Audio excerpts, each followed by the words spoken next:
সবাইকে আমন্ত্রণ জানাচ্ছি এটিএন বাংলার পর্দায় ইরফান নিবেদিত ঝটপট ইফতার powered by Khalil culinary art সেন্টারে। সাথে আছি আমি রুহানি সালসাবিল লাবণ্য। প্রিয় দর্শক, ইফতারের সময় একটুক্ষণ পরে, আর তাই নতুন একটি ঝটপট ইফতারের রেসিপি নিয়ে আপনাদের সামনে হাজির হয়ে গেলাম। আমার সঙ্গে আছেন বাংলাদেশের স্বনামধন্য রন্ধনশিল্পী অ্যানি রেশমা। কেমন আছেন? আমি ভালো আছি আপু, আপনি কেমন আছেন? আমি ভীষণ ভালো আছি। আজকে ইফতারের জন্য ঝটপট কি রেসিপি দেখাবেন? ঝটপট একটা মজার রেসিপি দেখাবো, যেটা সবার জন্য একটা সুষম খাবার। সেটি হলো vegetable fried rice. Vegetable fried rice, নানা রকমের পুষ্টি উপাদান আমরা পেয়ে যাব এই রেসিপি থেকে। তাহলে শুরু করি আমরা। ঠিক আছে, আমি এখন চুলাটা জ্বালিয়ে নিচ্ছি।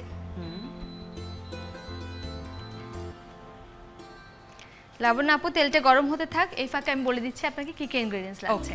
আমি নিয়েছি এরফানের চিনি গুঁড়া চাল, আমার খুবই পছন্দের। আমি সব সময় যখন ফ্রাইড রাইস করি, পোলাও করি, বিরিয়ানি করি, এরফানের চিনি গুঁড়া চালটা ব্যবহার করি। এটাই যেমন নরম তেমন সুগন্ধিযুক্ত এবং ঝরঝরে। সবথেকে যে ব্যাপারটা আমার ভালো লাগে যে প্রত্যেকটি চাল সমান, মানে কোনো ভাঙা চাল নেই, রান্নার পরেও দেখতে খুব সুন্দর লাগে। সেটা সিদ্ধ করে নিয়েছি, 80% কুকড আছে। সাথে পেঁয়াজ কুচি নিয়েছি, গাজর কুচি নিয়েছি, ফুলকপি কুচি করে নিয়েছি, ক্যাপসিকাম কুচি নিয়েছি, একটা ডিম নিয়েছি, আলু কুচি করা আছে, লবণ, কাঁচামরিচ কুচি, রসুন কুচি, সাথে রেখেছি আজিনোমোটো আর হচ্ছে সয়া সস। আচ্ছা, আমরা শুরু করি। শুরু করে দিই। এখন আমি প্রথমে দিয়ে দেব রসুন কুচি। রসুনে খুব সুন্দর একটা ফ্লেভার আছে, সেটা একটু আগে দিয়েই ভেজে নিতে হয়। রসুন কুচির পর যেটা আমি করব, যে সবজিগুলো একটু সময় লাগবে সেদ্ধ হতে, সেগুলো আগে দিয়ে দিচ্ছি। আচ্ছা, যেমন আমি দিয়ে নিচ্ছি আলুটা,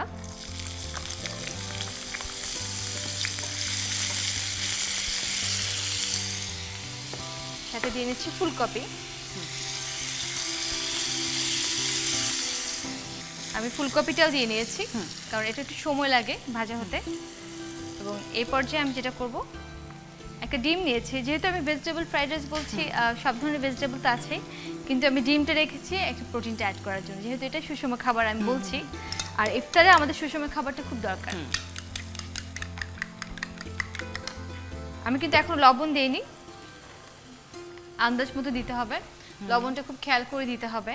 আমরা ডিমে একটু লবণ দিচ্ছি, কারণ না হলে ডিমটা লবণ কম থাকবে। পরে সবগুলোতে দিয়ে নেব। 1 চিমটি পরিমাণ দিলাম ডিমের মধ্যে লবণ। ডিমটাকে ফেটিয়ে নিচ্ছি। এমন একটি রেসিপি আজকে দর্শকদের সাথে শেয়ার করছেন যেখানে সব ধরনের খাদ্য উপাদান আছে। একদম, যেমন ডিমে আমরা প্রোটিন পাচ্ছি, ভেজিটেবলে পাচ্ছি ফাইবার। একদম। আর এক একটা কালারের ভেজিটেবল আপনি যদি দেখেন, এখানে গাজর আছে, লাল কালার বিটা ক্যারোটিন আছে, ক্যাপসিকামে ভিটামিন সি পাচ্ছি, সাথে আছে ফুলকপি। ফুলকপিতে তো অনেক ধরনের পুষ্টিগুণ আছে, ক্যালসিয়ামও আছে। কিন্তু আমি খেয়াল করছিলাম যে আপনি এত সুন্দর করে ভেজিটেবলগুলো সিলেক্ট করেছেন, ফুলকপি দিয়ে দিলেন। আমরা অ্যান্টিঅক্সিডেন্ট এবং অ্যান্টি ইনফ্লেমেটরি উপাদান আছে আমরা জানি, যেটা শরীরে কোলেস্টেরল কমায়। সেই সাথে আছে ভিটামিন কে, যা আমাদের হাড়ের জন্য ভালো। আর গাজর কিন্তু প্রতিদিন যদি আমরা খাদ্য তালিকায় রাখি, আশ্চর্যজনকভাবে আমাদের শরীরের রোগ প্রতিরোধ ক্ষমতা বৃদ্ধি করে। একদম। হ্যাঁ, কিন্তু এই খাবারটা একটা বিশেষত্ব আছে। এটা হচ্ছে যখন যেটা যে সিজনে যে সবজি থাকে, আমরা সেটাই কিন্তু ব্যবহার করব। হ্যাঁ, সবজি খেতে চায় না যারা, তাদেরকে এরকম ফ্রাইড রাইস করে সুস্বাদু করে পরিবেশন করলে কিন্তু ইফতার টেবিলের সৌন্দর্যও বাড়ে এবং সবার পুষ্টিগুণটাও নিশ্চিত করা যায়। একদম। এখন আমি দিয়ে নিচ্ছি কাঁচামরিচ কুচি। ঝালটা একটু দরকার, খেতেও ভালো লাগবে, একটা ভালো স্মেল দেয়।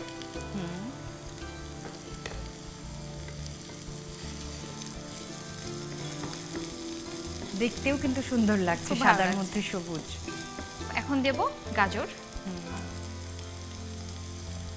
প্রতিদিন খাদ্য তালিকায় গাজর থাকলে আশ্চর্যজনকভাবে রোগ প্রতিরোধ ক্ষমতা বৃদ্ধি হয় শরীরে। চোখের জন্য ভালো, বিটা ক্যারোটিন আছে, স্কিনের জন্যও ভালো। আমি পেঁয়াজটা একটু পরে দিলাম, কারণ পেঁয়াজ কুচি করে দিয়েছি, তো এটা আগে দিলে একেবারে মেল্ট হয়ে যাবে। আমি চাই একটু ক্রাঞ্চি ভাবটা এটা থাকবে। আচ্ছা, সেটা বাইটে বাইটে মজা লাগে। হ্যাঁ, বাইটে বাইটে একটু মজা হবে। এই পর্যায়ে আমি দিয়ে নিচ্ছি আজিনোমোটো। 1/2 চা চামচ পরিমাণ আজিনোমোটো যাচ্ছে, সাথে যাচ্ছে সয়া সস,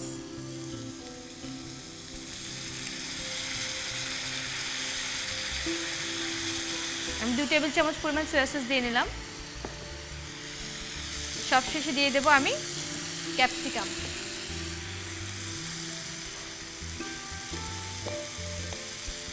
ভেজিটেবলগুলো রান্না হতে থাকুক, আমরা একটু ছোট্ট বিরতি থেকে ঘুরে আসি। প্রিয় দর্শক, আপনারা দেখছেন ইরফান নিবেদিত ঝটপট ইফতার powered by Khalil culinary arts centre. Irfan খাদ্যপণ্য উৎপাদনে সর্বোচ্চ গুণগত মান এবং স্বাস্থ্যবিধি অনুসরণ করে। নিয়ে নিচ্ছে একটি ছোট্ট বিরতি, বিরতির পর আবারও দেখা হচ্ছে।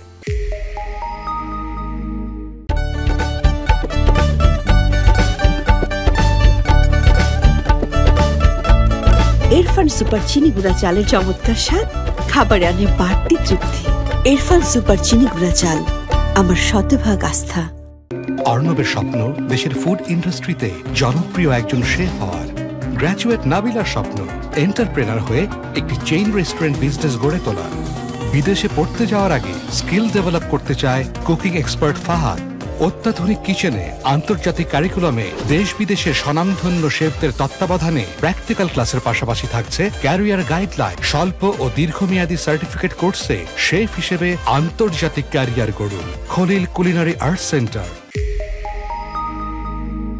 বিরতির পর আপনাদের সকলকে আরও একবার স্বাগত জানাচ্ছি এটিএন বাংলার পর্দায়। আপনারা দেখছেন ইরফান নিবেদিত ঝটপট ইফতার powered by Khalil culinary art centre. আমাদের ভেজিটেবলগুলো বিরতিতে মনে হয় কুক হয়ে এসছে না? কুক হয়ে গেছে, আর দেখেন খুব সুন্দর সবুজ রংটা রয়ে গেছে। এটা ওভার কুক করা যাবে না, তাহলে কিন্তু দেখতে ভালো লাগবে না। এখন আমি দিচ্ছি আমার সেই প্রিয় ইরফানের চিনি গুঁড়া চাল, যেটা আমি বয়েল করে রেখেছি।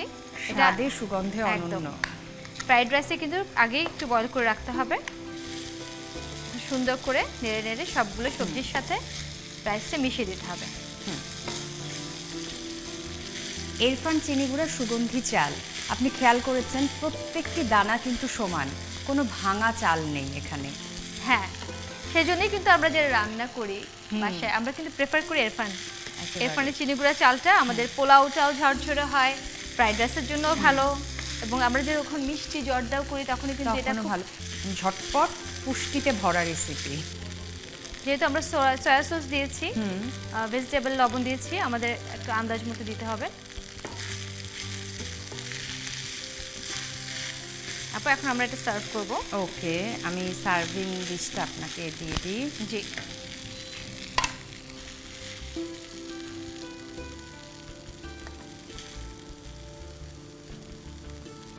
কি দারুণ দেখাচ্ছে। একদম এরকম একটা খাবারে আসলে আমাদের আলাদা করে কোনো কিছু দিয়ে সাজানো লাগে না। হ্যাঁ, খাবারটা নিজেই একটা কালারফুল ডেকোরেশন। এই যে ডেকোরেশনের কথা বললেন, আমরা কথাই বলি যে আগে দর্শনধারী, তারপরে গুণবিচারী। একদম ইফতারে রাখা উচিত নুডলস, পোলাও, ফ্রাইড রাইস এগুলো, কারণ এখানে সারাদিন সিয়াম সাধনার পরে আমাদের শরীরে কিন্তু হেভি খাবারের একটা ডিমান্ড হয়। তখন আর এই ক্রেভিংটাকে মিট আপ করার জন্য একটা মজাদার এবং হেলদি খাবার লাগে। একেবারে। লবণ আপু, তৈরি হয়ে গেল খুবই মজাদার ভেজিটেবল ফ্রাইড রাইস। এটা আজকে আপনার আমার ইফতার। অনেক ধন্যবাদ আপু এই সহজ রেসিপিটা, যেটা আমরা ঝটপট তৈরি করে ফেলবো, আমাদের সাথে শেয়ার করার জন্য। প্রিয় দর্শক, দেখলেন তো ঝটপট তৈরি করে ফেলা যায় ভেজিটেবল ফ্রাইড রাইস ইফতারে। তাহলে চলুন আপনাদেরকে আরও একবার দেখিয়ে দিই ঝটপট এই ফ্রাইড রাইস তৈরি করতে কী কী উপকরণ লাগবে এবং কিভাবে তৈরি করতে হবে।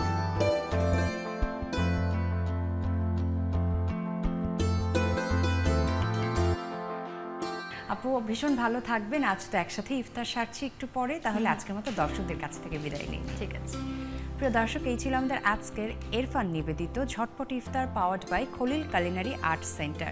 ইরফান সুগন্ধি চিনিগুড়া চাল দিয়ে দারুণ একটি ফ্রাইড রাইসের রেসিপি আপনাদের সাথে শেয়ার করলাম, যেটা ভেজিটেবলে ভর্তি, একেবারে পুষ্টিগুণে ভরপুর। আশা করছি এই রেসিপিটি আপনারা তৈরি করবেন ইফতারে এবং ইফতার টেবিলে সার্ভ করবেন, সবাই পছন্দ করবে। আজকের মতো আমি রুহানি সালসাবিল লাবণ্য বিদায় নিয়ে নিচ্ছি। আগামীকাল এটিএন বাংলার পর্দায় একই সময় আপনাদের সাথে দেখা হবে। আল্লাহ হাফিজ।